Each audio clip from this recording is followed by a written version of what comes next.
In the aftermath of World War II, a shattered Europe sought to rebuild and protect itself from the looming specter of the Cold War.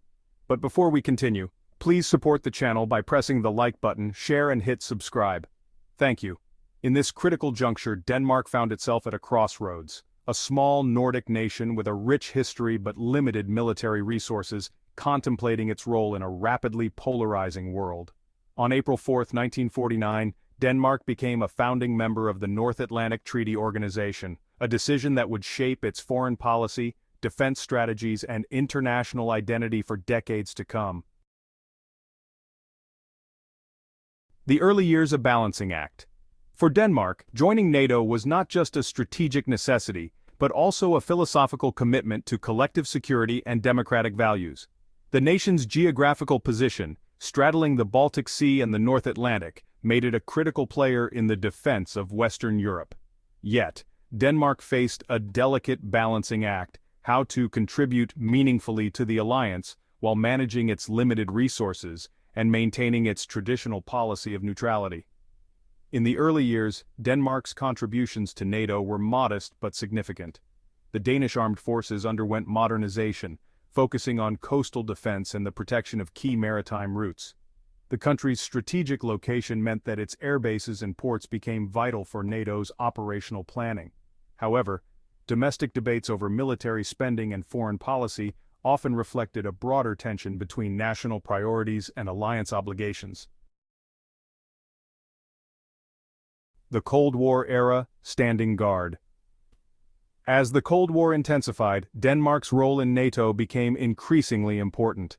The Greenland Airbase at Thule, established in 1951, emerged as a cornerstone of NATO's early warning system against potential Soviet attacks.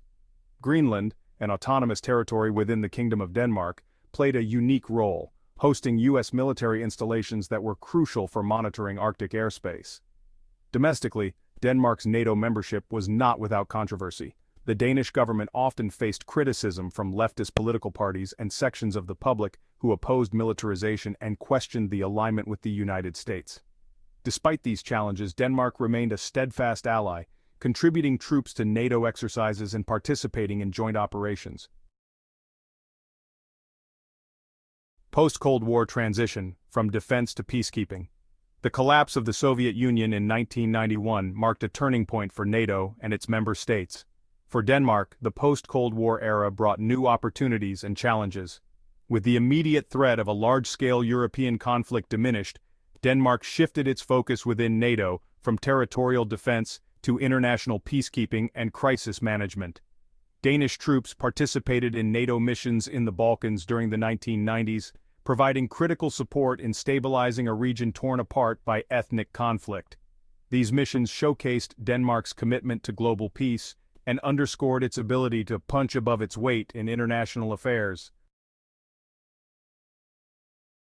The War on Terror and Beyond. The terrorist attacks of September 11, 2001, marked another pivotal moment for NATO and Denmark's role within the alliance. Denmark was among the first countries to invoke Article 5, NATO's Collective Defense Clause, expressing solidarity with the United States. In the ensuing years, Danish forces took part in NATO-led operations in Afghanistan, Iraq, and Libya, earning respect for their professionalism and courage. However, these missions were not without cost. Denmark suffered casualties in Afghanistan, sparking debates about the nation's involvement in distant conflicts and the human and financial toll of such commitments. Despite these challenges, Denmark remained a reliable NATO ally, consistently meeting its obligations and contributing to the alliance's evolving goals. A modern ally in a changing world. Today, Denmark continues to play a vital role in NATO, adapting to new security challenges such as cyber threats, hybrid warfare, and the rise of authoritarian powers. The country has been a vocal advocate for strengthening NATO's collective defense posture, particularly in the Baltic region, where tensions with Russia have escalated in recent years. Denmark's contributions to NATO are not limited to military capabilities. The nation has also been a champion of transatlantic unity, emphasizing the importance of democratic values and international cooperation. As a member of the European Union, Denmark often acts as a bridge between NATO and the EU, fostering collaboration on issues ranging from counterterrorism to climate security. Conclusion: a pillar of collective security. Denmark's journey within NATO reflects a broader narrative of resilience, adaptability, and commitment to shared ideals. From the icy waters of the North Atlantic to the deserts of Afghanistan, Denmark has demonstrated that even small nations can make significant contributions to global security. As NATO evolves to address the challenges of the 21st century, Denmark's role remains indispensable. Rooted in a legacy of unity and resilience, Denmark continues to uphold the principles of collective defense, proving that its membership in NATO is not just a matter of strategy, but a testament to its enduring belief in the power of cooperation and solidarity.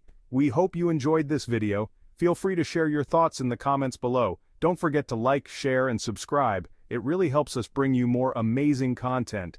Join us here at Denmark Explained, where we uncover the wonders of Danish culture, one story at a time. See you in the next video.